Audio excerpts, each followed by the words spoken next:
Today's episode of the Counselling Tutor Podcast is sponsored by Web Healer.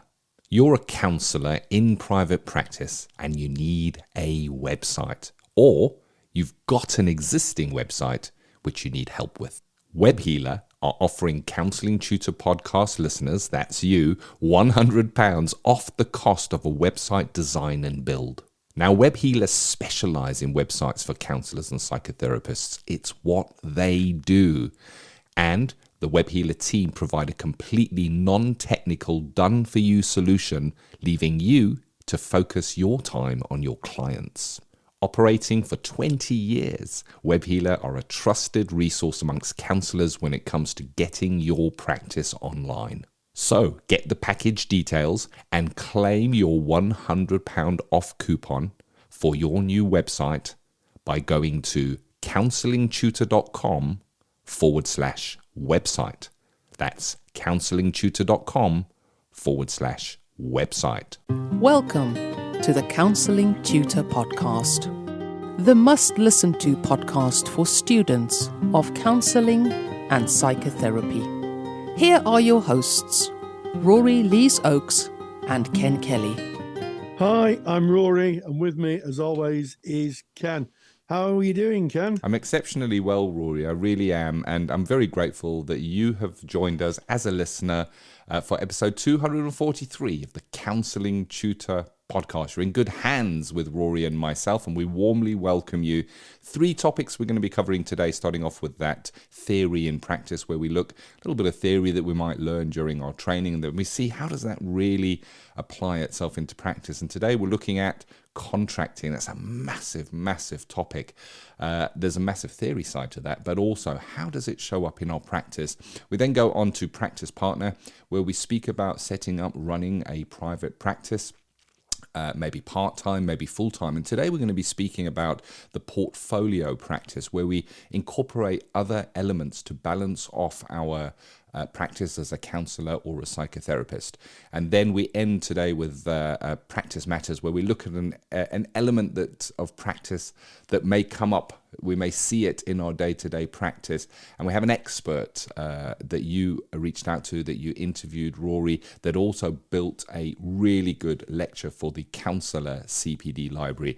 And it is Dr. John Wilson, who is an expert on grief. And today we're digging deep into grief and looking at how adverse circumstances can complicate grief. A really worthwhile chat there, Rory. Yeah, absolutely. By a real expert, someone who's the top of the tree when it comes to researching grief and how grief presents. A word comes to my mind, luminary. I love the sound of that. Yes, it kind of lights up everything, doesn't it? Does, it's very doesn't it? illuminates. So let's illuminate our first topic today, which is theory in practice, where we take some theory, look at how it applies in practice.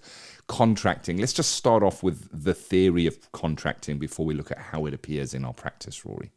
Yes. Well, first of all, I can remember when I started my counselling studies many, many years ago, I was quite surprised in contracting because I came from a commercial background, and contracting was about business. It was about, buying something, buying a house, you exchange your contracts. You buy a car, you contract. So I was kind of taken aback to find out that contracting was something in counselling, but it is actually one of the cornerstones of ethical practice. And contracting does have some kind of businessy elements in it. I guess if you're a private practitioner, that might be, fees and when they're paid. But generally speaking, in counselling, contracting is about transparency. It's about accountability. And it's also about diffusing power. Because when somebody comes to you as a client, be that in a simulated skills session in college, or be that as a qualified practitioner or a student practitioner working with clients, the contract gives a clear outline of things like confidentiality. So important. So clients can make an informed choice. And I think it's really interesting that as people go through their training, they may start off with a bit of a verbal contract, at kind of level 2, or the early stages, but it becomes an integral part of being a caring and competent therapist, allowing the client to know exactly what's on offer, exactly the time frame of what's on offer, and also the limits of confidentiality, so that clients can make an informed choice. And the ethical frameworks, every ethical framework talks about autonomy. It allows someone to look at that and say, I'm just clapping my hands here for those people who can't see, holding my hand up and holding an imaginary contract up and saying, this is what I'm being offered. Is it for me? And if it's not, then they can make an informed choice. It's such an important and integral part of our practices. And sometimes it's one that's sometimes maybe not given the focus it should do. Yes. So from a theoretical point of view, we kind of get that. We're called upon by our ethical body to have a contract in place. It levels the playing field. As you said, Rory, it promotes autonomy from the client. Everybody understands what the rule of engagement are. You're going to have the time that you meet, when you meet, how long you're going to be meeting for, what medium you're going to be meeting over. So is that online? Boundaries around that, as in I can't be contacted outside of our regular sessions, or I can under these circumstances, and this how it works. So it's basically the rule book or the instructions that the client has access to, so that it is a shared understanding of what plays out in therapy. So there's your theory on it. Now, for me, in practice, the truth of this is when you are in that room and the door is closed. I'm taking an in-person, in-the-room scenario here, just using it as an example, but it's the same on the telephone or online, however you're working. But I'm going to use the room so that you've closed the door and you sit down in the chair, and opposite you is that client. You may look around and think that within that room is just yourself and that client, but the contract is there invisibly hanging between you and holding the boundaries and the rules of engagement of that relationship. So it's living within the interaction. So it's very much there within your practice when you are working. And for me, I think a contract is a living document. And what do I mean by a living document? Well, as legislation might change, or external factors might change, or ethical frameworks may change their ethical frameworks by ethical bodies might change, so we would go back to our contract and they would change. So I graduated many years ago, but if I was in practice right now, I would certainly not be using the same contract. Since then, legislation has changed, GDPR has come into effect, so much has happened. The larger of the ethical bodies in the United Kingdom have changed their rules around supervision and online working and their frameworks around that. So there's a lot of change, and it's a living document in that it changes. I think for me also, it is a living document in that it changes according to you and your practice. So if you are running your practice, you will consider beforehand what you will put in your contract. But you may find as you're going through the arc of therapy that something crops up in a session that you didn't expect, that you didn't account for, that you didn't plan for, and afterwards you're going to take that to supervision and say what happened. But there's always the question I always ask myself is, what can I do? Can I go back to my contract? Is there anything I can add or expand on in my contract that would cover this? And I'll give you a very basic example.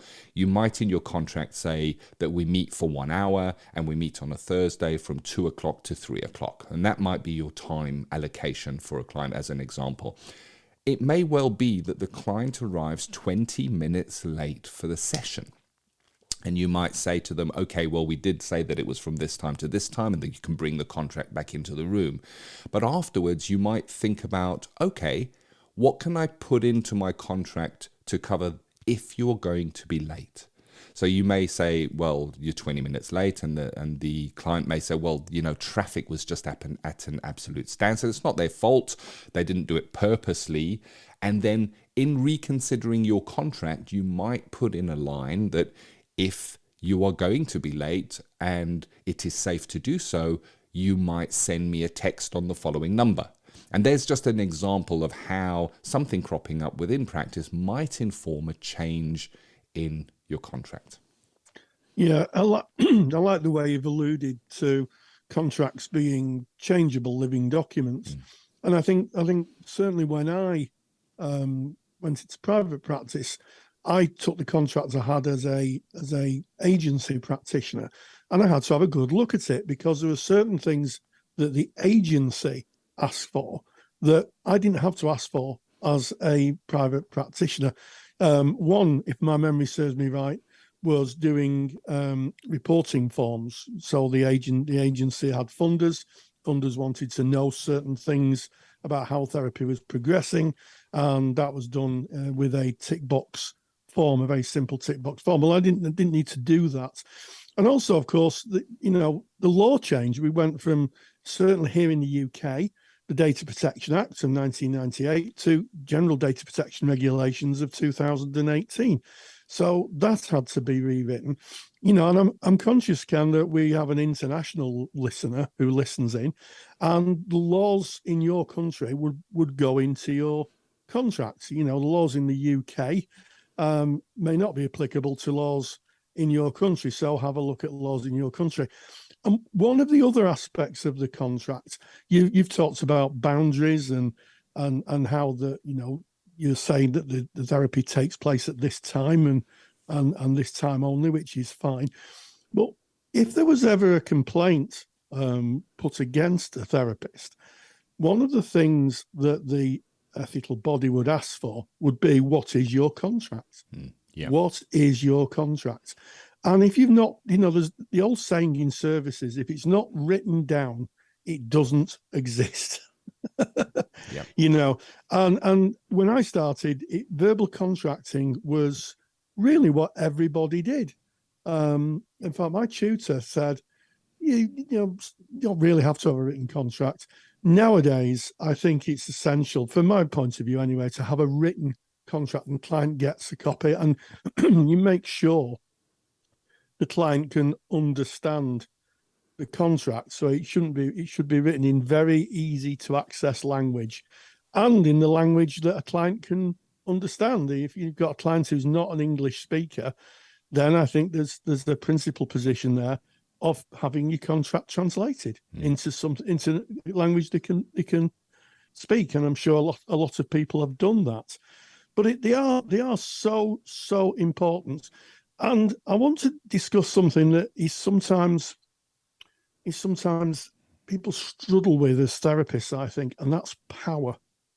Because contracting gives you the opportunity to use power. We've talked about power many times in the contracts, and power's pretty benign.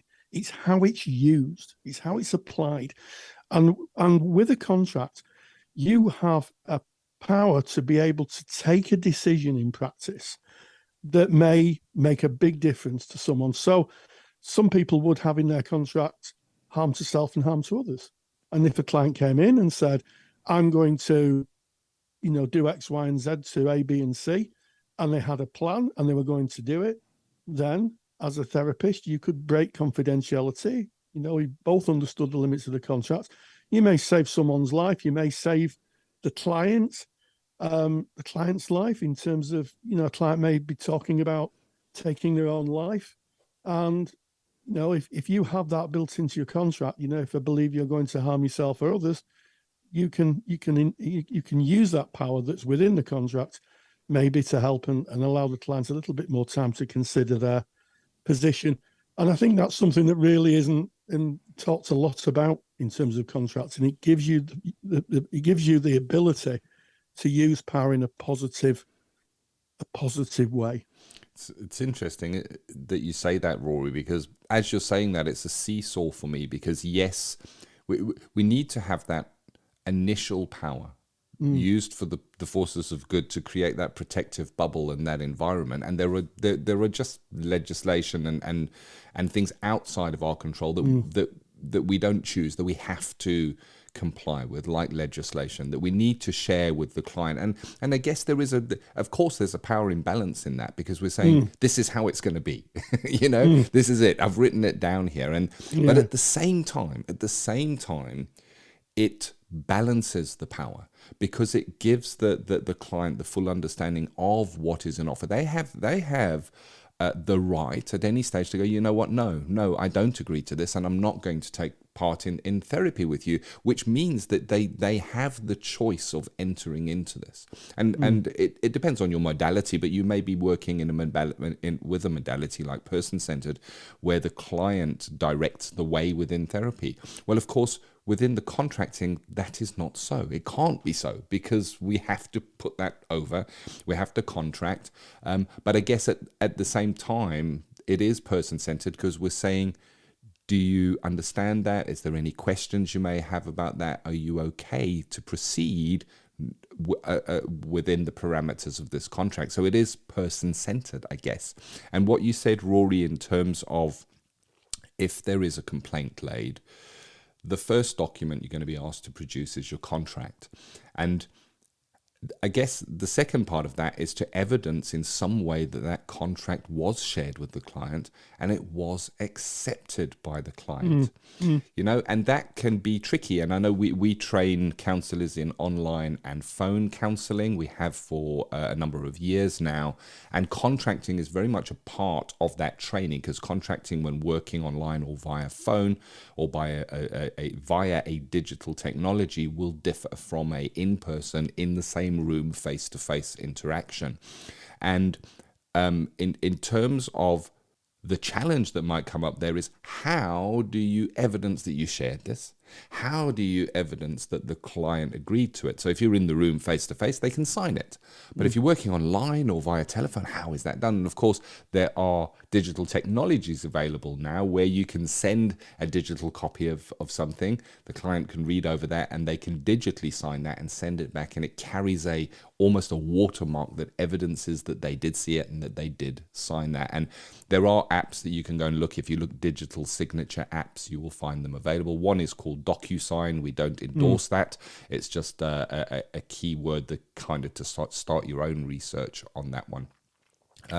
But it is, you would, if there is a complaint, you would be asked to produce your contract and evidence that you shared that with the client, that they saw that. And I think if there's a challenge that comes from this, it is, if it's been some time since you last took the contract out and had a look at it, get it out, take it into your next supervision session, take in your contract and say, I just want to relook at my contract, and get a peer and another set of eyes looking at your contract with you and be asking the question, is it fully compliant? Does it cover everything that it needs to cover? And does it reflect the modern times? I think that there's richness in revisiting one's contract from time to time. Absolutely, Ken. And when we talk about revisiting, we can revisit the contract with our clients. So sometimes clients present and they're in quite deep distress. Yeah. And I've done sessions where I've had clients who've been distraught for virtually the entire session, and I've always tried to at least get the non-negotiables of contracts across. Things like, certainly for the UK, Prevention of Terrorism Act. And I think it's principle just to say, how I approach it, because I kind of have a light way, try to have a light way of doing it. I'll say, there are some things that we need to do. I can see that you're distressed, but one of them is confidentiality. And if you say anything that I believe may be an act of terrorism, not that I've had any clients who are terrorists, that type of approach, then I'd have to disclose it. And then you can come back on the next session and revisit it. And I always say I did it in my own practice. And when I taught, I said to my students, look, do the contract on the first session, but return to it in the second session and say, we did a contract last week. Have you got any questions, anything you want to ask? And, if something comes up, then just tell me, and we can speak about it. Make the contract something that can be discussed in therapy. It's not this is how it's going to be, this is what you have to do, and there's no more discussion about it. And the truth of the matter is, very few clients question the contract. They're more interested in trying to find, a solution for what's on their worried mind, which is why we have to, keep in our minds, is our contract ethical? Is it fair? Does it reflect the current legislation? Supervision, peer review, as Ken said, is essential to keep the contracts fresh and in service of the clients. Yeah, very, very much so. It's an important topic. And I think we've covered some interesting aspects of that. And, in face-to-face in the room, it may well be that when that client arrives that very first time, it's the first time you see them, as Rory has kind of alluded to there. Sometimes a client will come in and they want to share their material, and we need to kind of pause that slightly and introduce the contract. It's always good practice to allow the client to take the contract away, read through it in their own time, have a think about it. And of course, in today's age with the technology we have, there is the opportunity to send the contract pre-session. Pre-session, if you can get a copy of the contract to a client before they even interact with you via email, and if you offer a free session, now if you go back to our last episode 242, in this very slot in a practice partner, we spoke about the journey from an inquiry to somebody becoming a client, and part of that might be that you do a 20-minute session to kind of feel one another out, and it would be okay at that session to say, this is the contract that I work with. I wouldn't go into any great detail there. I would maybe glance over that, but give it to the client and say, take that away, have a good read of that. If you do choose to come back and engage with me, we'll look over it together and see if you have any questions. But it gives them that opportunity of not seeing it for the first time when they're in the room with you. It can take a client maybe by surprise that there is a contract. You started this topic, Rory, by saying how surprised you were as a student of counselling when you found out there were contracts in counselling. So how much more surprising, and why should a client know? We don't presume. We go, well, hello and welcome, and this is the counselling contract, because we're in our frame of reference, this is an everyday event. We're going to softly introduce that in a kind way. There it is. I think the challenge there is go and review your own contract. If you're training, think about contracting. There is, of course, a Rory super duper handout on contracting, and this is on the theory of contracting. It's going to cover what should be in a contract or some of the items, but I think it's really important to note that a contract is going to be as varied and different as your practice is. There are going to be similarities with other contracts, but you're going to be covering how you work and what your practice entails. And that's why when I see kind of messages on Facebook saying, can somebody share their contract with me? I need a contract. Just be wary of using somebody else's contract. You can pick out some of those elements that are going to be the same, but have a think about your practice, the uniqueness of that, and what do you bring to it? Even if you're a student, even if you're in placement, generally in placement, you might be working with an agency contract. Did you look through that beforehand? Do you agree with that? Are you fluent at explaining that and putting that over to the client in a kind way and in an understanding way to ensure they get it and that they know what they're entering into? Because it's your practice. Even if you're working in an agency and you're using their contract, is you and your practice within that agency. So you want to be comfortable with that. So where do we get the super duper handout? You go to counsellingtutor.com, and very top of the page, that's our mother website, you're going to find a tab that says podcasts. Click on the podcast tab, find your way to episode 243. Right there on that page, we have our show notes where we speak about this episode. We have external links to build out the topics that Rory and I discuss. And right there within that page, you can download super duper handout on contracting. Contracting again. Got there eventually, Rory. Yeah. Theory to Practice is proudly sponsored by CounsellingSkillsAcademy.com. I'm Ken Kelly, and I've got a real burning passion for counselling skills. I've built training that takes the doubt out of using counselling skills. You get to see the counselling skills used in real live sessions by a qualified therapist. Full sessions, real material, real counselling skills. To find out more, go to CounsellingSkillsAcademy.com. So there you have it. That is our theory and practice today on contracting. Moving on into practice partner.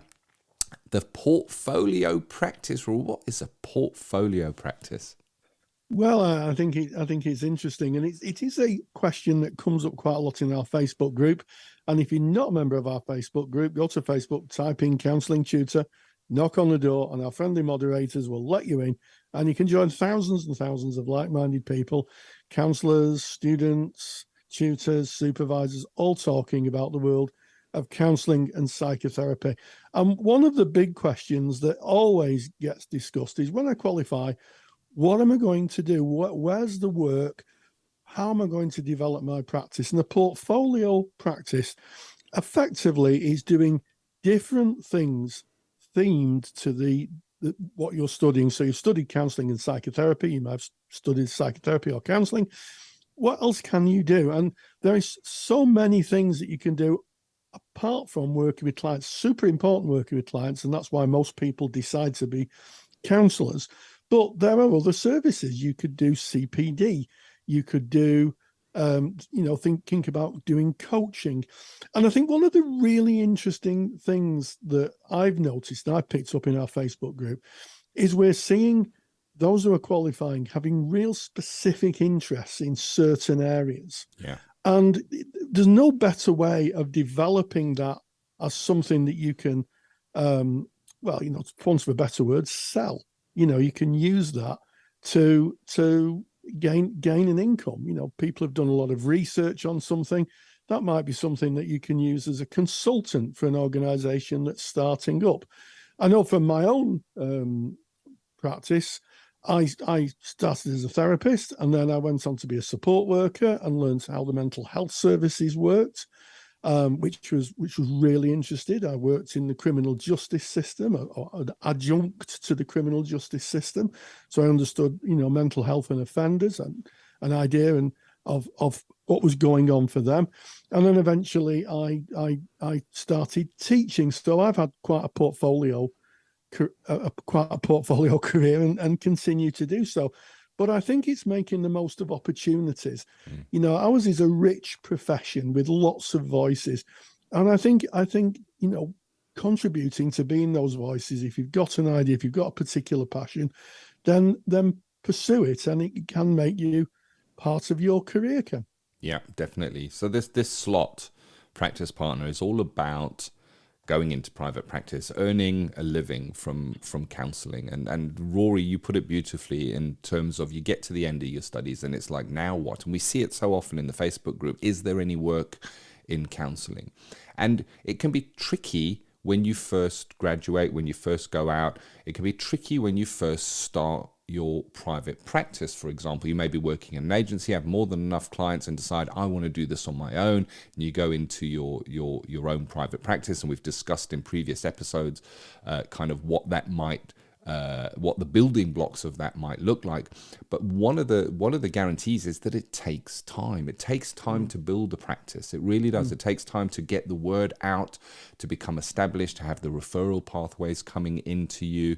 And how do we put beans in the cupboard? That's how I describe making a living. When I open my cupboard, I need a tin of beans that I can put on some toast. We need that. How do we put beans in the cupboard from working as a counsellor with the skills that we have learned? And the portfolio career suggests that we can look at alternate income streams while we build our practice, or even to complement our practice. And this is common not just in counselling, but in many other professions and areas. And Rory, you've already spoken about a couple of those. So some examples.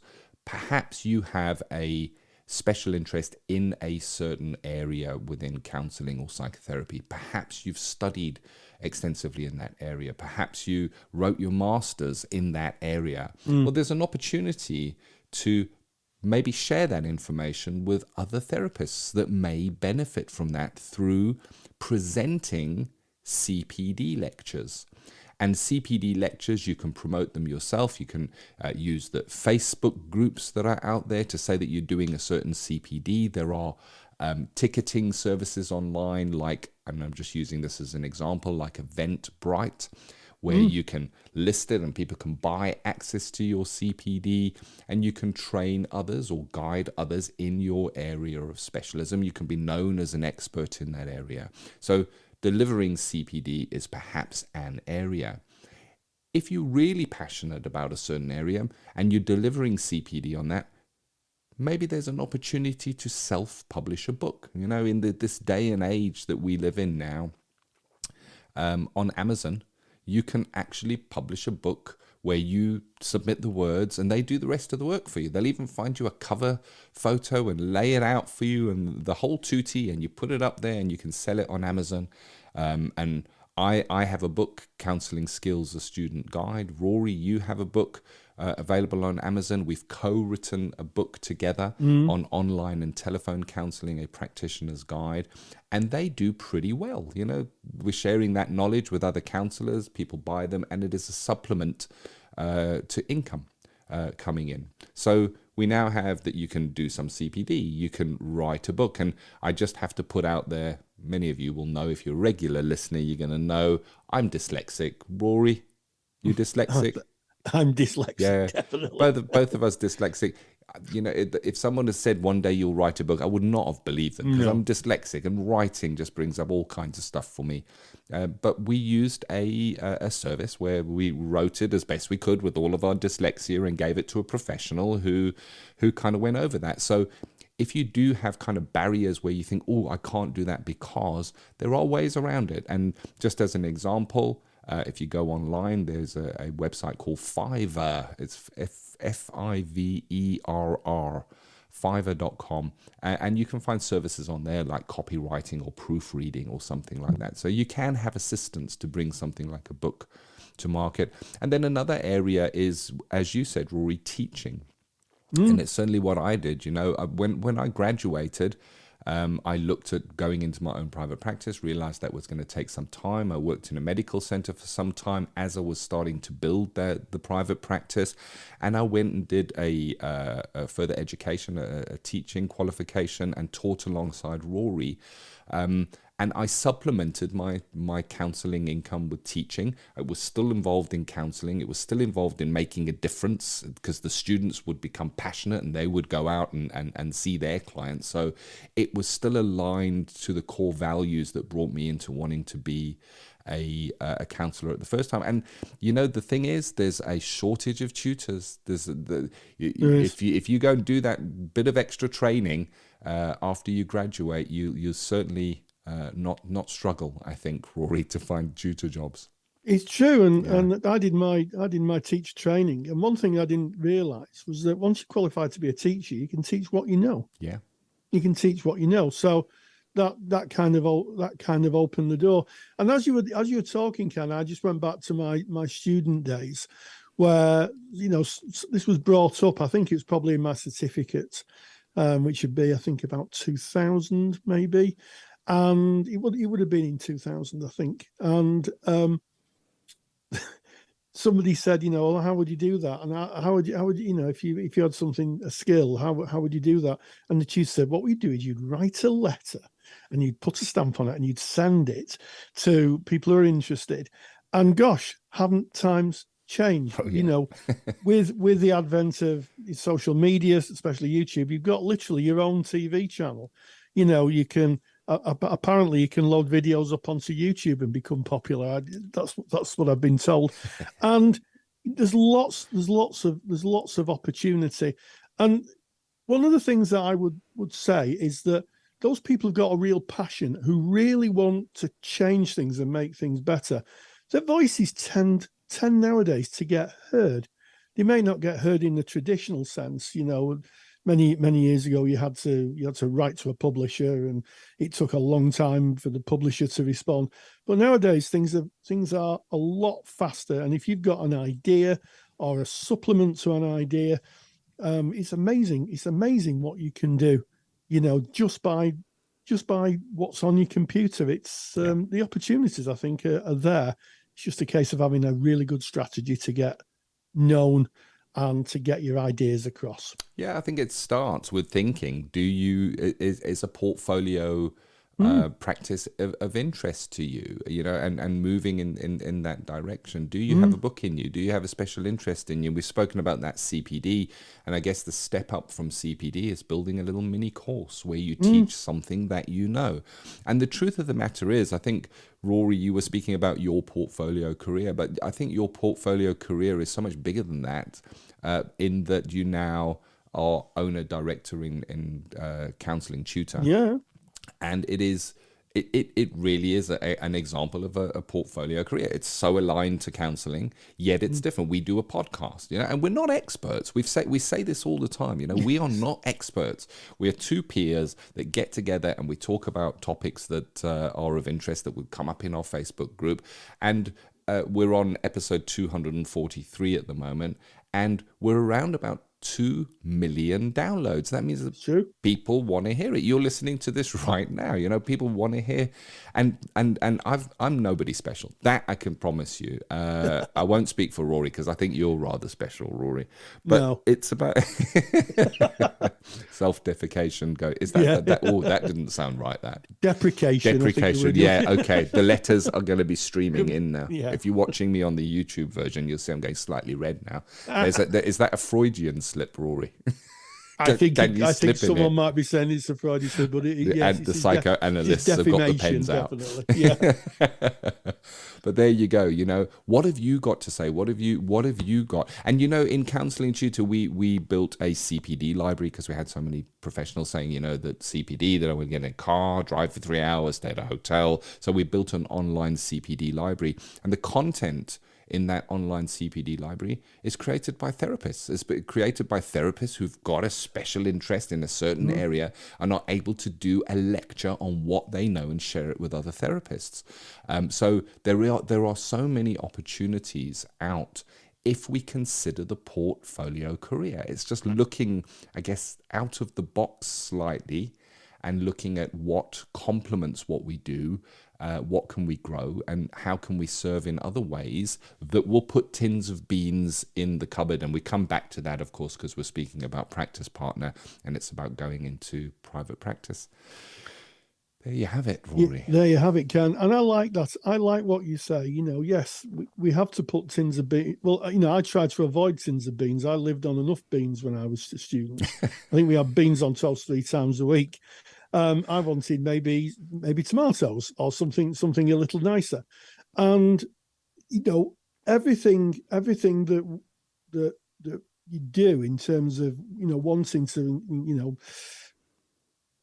to kind of grow your practice and capitalize, if I can use that word, on your very, very hard work that you've done as a student and a student counsellor, should be about being in service. You're going to be on the right side of things if your first and foremost idea is, I can actually help people with this idea. Yeah.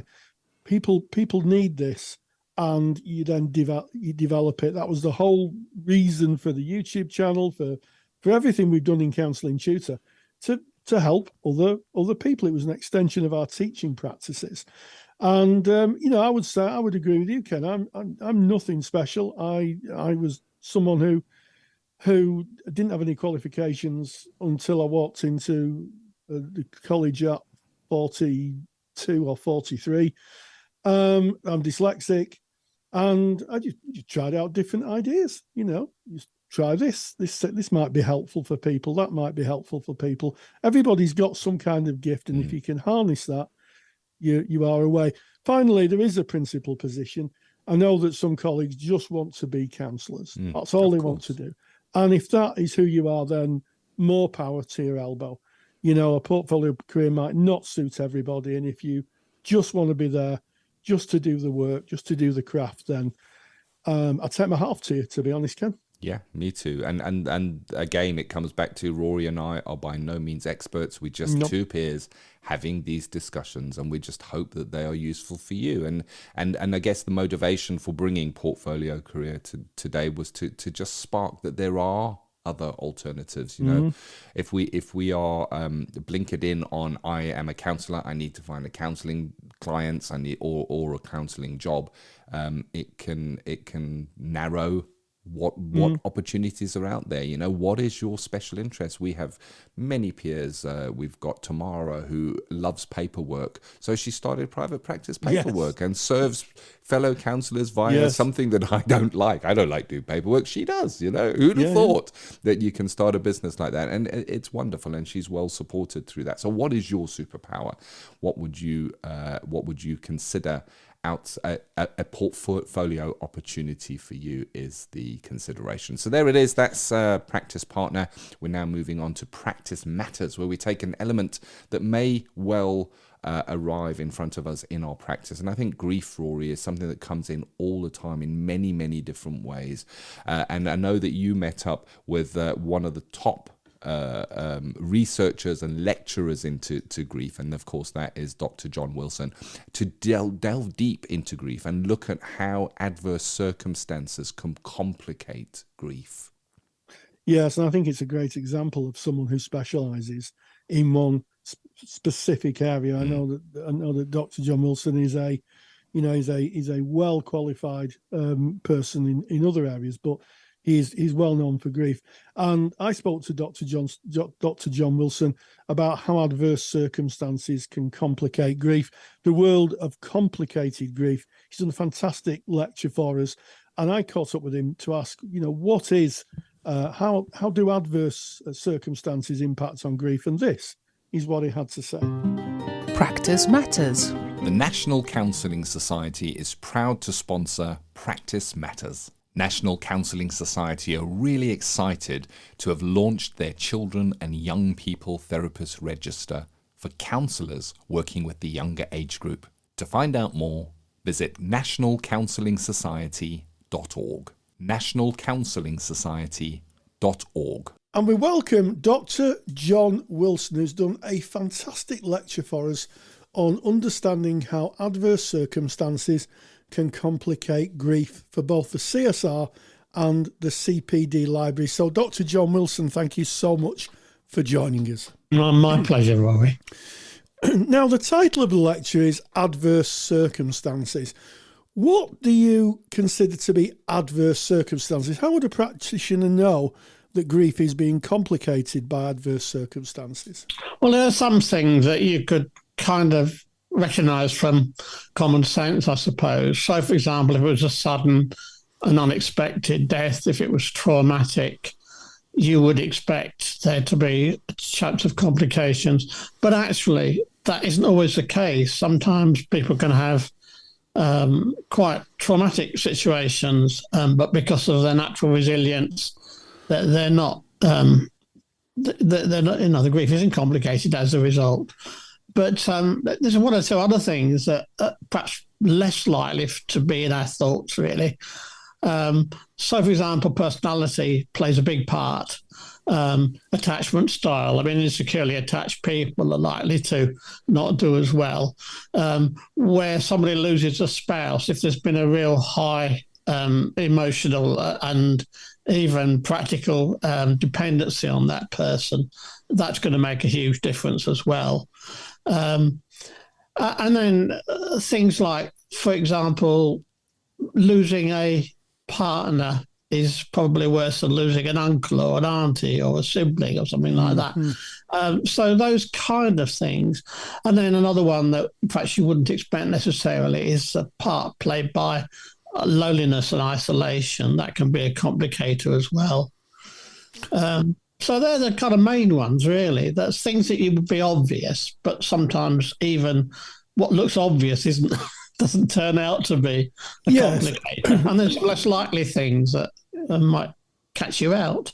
Yeah, so I guess the first thing that I'm taking away from this is that we shouldn't let our own perception of what grief is colour our work with clients. We may have had our own experiences of grief, and those could be fairly deep, but we might meet someone whose presentation of grief isn't as deep as yours. So that's right. And actually, Mick Cooper and John Norcross have done some research on that, and they call it false consensus effect. And it's where you make all sorts of assumptions that if suppose you've lost somebody, that your client is going to have the same reaction and need the same things that you needed. And I mean, as somebody that's lost a child, I'm really careful that I don't make any assumptions if I meet another man that's lost a child. Absolutely, and I think that's something that we need to think about as practitioners. That our objective or subjective experience, I guess it's subjective experience, may not match the client's. Every client is different. And you talked about complications, and you touched on the fact that someone may be dependent on the spouse. So the loss of the spouse and loss of other things can complicate grief. Yes, we talk about things like, in the jargon, it's called assumptive grief, that assumptive world theory from Colin Murray Parks. And so many things go. So things that you did together, things that you watched together, places that you went together, all those things. Maybe your partner was somebody that always took you a cup of tea in the morning and suddenly that's gone. So there's all sorts of things like that, the assumptive world that you kind of lose in that process, things that you took for granted. And that can be a huge part of the grief. And a lot of focused grief work is sometimes about helping the person adapt to all those changes. Yes. I think that is a really important part of working with grief, because as a result of grief, there is a change, and sometimes people find it very hard to adapt to and meet the change that has really been put upon them. Yes. Yeah. Yeah. It can be a huge part. And where a client is resilient, which I think probably resilience is in this context is best defined as somebody willing to embrace change. So if a resilient client manages that pretty well usually, even if there was potential for a complication in their grief. But some people are less resilient, so that some personality styles are much harder to work with, and their grief can be problematic for a very long time and actually become that the disorder that we call complicated grief. So when you talk about some personality styles can have a bigger difficulty with grief, what type of personality styles would you be referring to?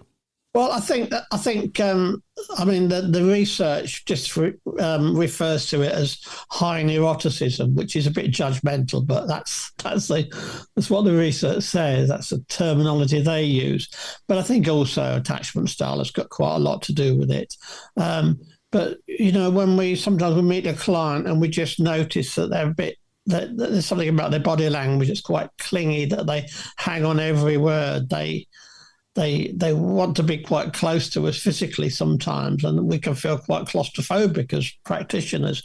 And those people are very often going to be very difficult to work with because they've got that kind of neediness that's going to complicate their grief. Yes, and I guess as all therapists, whether we're working grief work or not, we're trying to help the client gain more autonomy in their lives and be self-directing.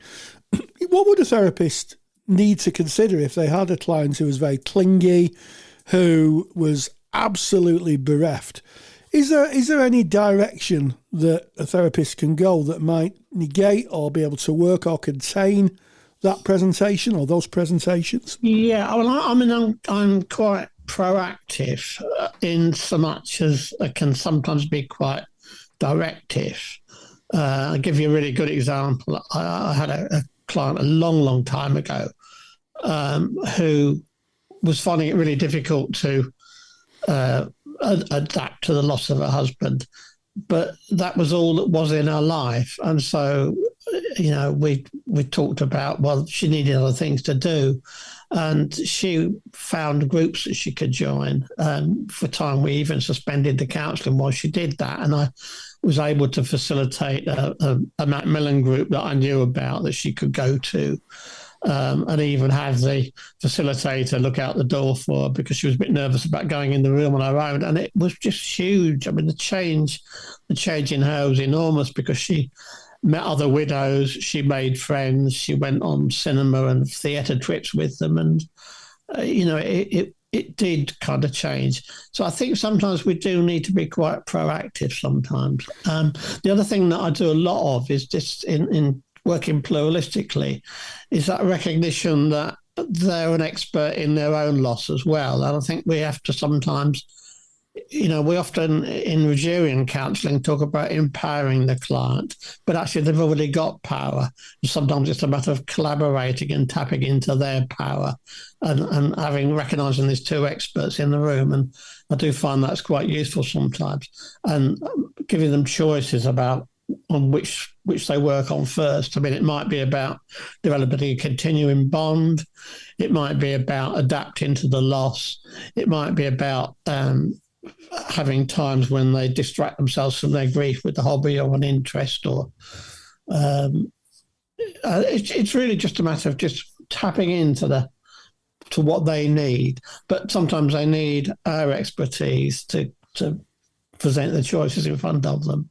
I think that's the interesting one, because it's quite an existential perspective, isn't it? Working with choices, I think, and yes. What choices do you have? And it may be something that maybe people who are listening who are from a person-centred canon may find that difficult to use questioning.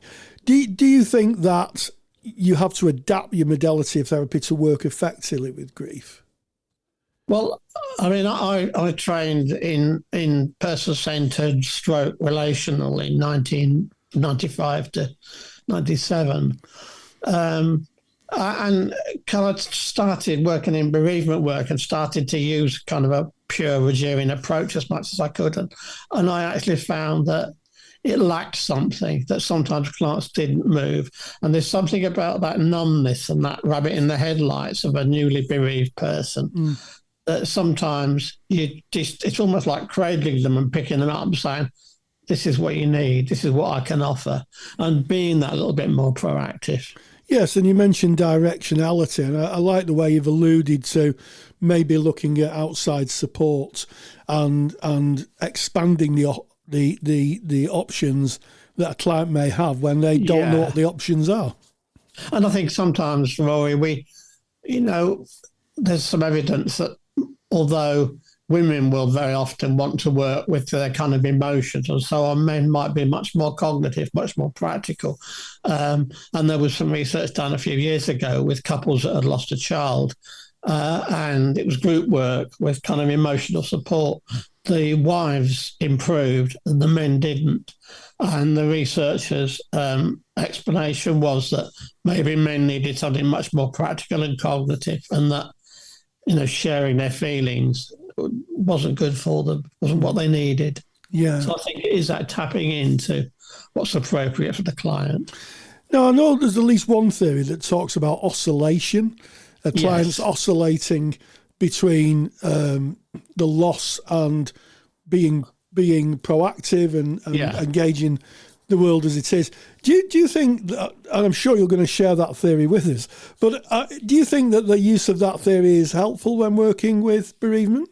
I do, all the time. And in fact, sometimes, because there's evidence that you shouldn't work with a bereaved person too soon, you should let them sort of settle into their grief naturally. There's quite a lot of evidence to say that. What we used to do when I worked in a service, in a bereavement service at the hospice, was that if somebody wanted to be seen early, a lot of it was about normalising, reassuring, but we always gave them a copy of the dual process model to take away and say, look, this has been shown to help. So don't dwell all the time on your grief. Spend some of your time getting on with other things and going out and deliberately distracting yourselves. And so, it's a psychoeducation with that one, really. Yes, because it's kind of interesting when you're moving into the psychoeducation side of things. It almost sounds like how you'd work with trauma. I mean, I'm not saying for a second that the loss of a loved one isn't traumatic, but it is I'll ask the question, should therapists adopt a kind of trauma-informed approach when working with grief, or at least have it on the mind? It's a really good question. The long-standing experts like Colin Murray Parks always maintain that if you're identifying trauma, then you work with the trauma before the grief. Now, I think it depends on the severity of the trauma personally. So I think sometimes simply talking through, making sense, the very act of talking through the events and the traumatic events can itself bring about change as the client begins to find meaning and understand exactly what happened and understand their own reactions to it. I think there are times when the situation has been so traumatic, then you need something much more specialised. And this is, again, where it comes into working pluralistically. I mean, I've just completed some EMDR training. I've not used it with a client yet, but it's something that previously, if I believed that a client was traumatised severely, then sometimes I would refer them on. They do the trauma work and then they come back for the grief work. Yes, I mean, it's very, just to talk and hear you speaking about trauma and the wide panoply of presentation that clients can have, and what effectively what kind of toolbox you might need as a therapist. You talk about EMDR, you talk about referrals. I mean, all these things, at least referrals, in my view, should be something that should be in the toolbox. And if you're working pluralistically, like you say, you're co-creating a relationship where both of you are seeking the answers. Yeah. Anybody watching this lecture, what do you hope that they'll take away from it? I hope they'll take away confidence to work. I hope they'll take away that recognition that everybody's grief is unique. I very often get asked if I will do some training on a specific kind of loss.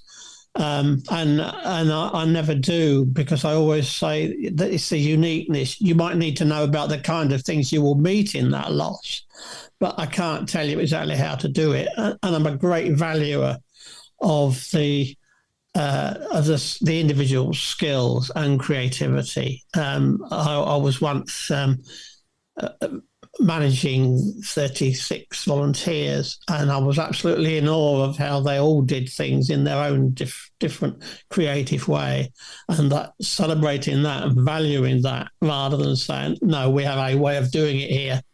I think it's really important to recognise that. So I'm hoping people will take away the confidence to develop their own style, and in recognition that everybody's grief is so different, so unique. Well, I think on those wise words and those very accurate observations, Dr. John Wilson, thank you so much for joining us. Big thank you to Dr. Wilson. Big thank you to you, Rory, for hosting that interview. And of course, that interview, if you found it informative, you want to dig a little bit deeper, Dr. John Wilson has made a complete lecture on this topic, and it's not his first lecture in our CPD library. You can get access to that by going into the Counsellor CPD library. If you remember, just log in and that is available for you. It'll be in the recently updated lectures. If you're not a member of the Counsellor CPD library and you want to access hundreds and hundreds of hours of CPD that is certified, delivered by experts in our field, then just go to counsellingtutor.com. All the information is right there on the homepage, and an annual membership costs less than the price of 1 cup of coffee per month with a friend. It really does. So it's well worth having a look at. We try and make it low cost but very, very high quality. All of the lectures have learning outcomes. All of the lectures are certified, and you can find more about that at counsellingtutor.com. Check out the Counsellor CPD library. This has been Rory, episode 243 of the Counselling Tutor Podcast. Yes, we started off with theory and practice, the important cornerstone of counselling, or one of the cornerstones of counselling, contracting. Ken and myself talked about the importance of contracting and how that presents through the arc of training into qualified life.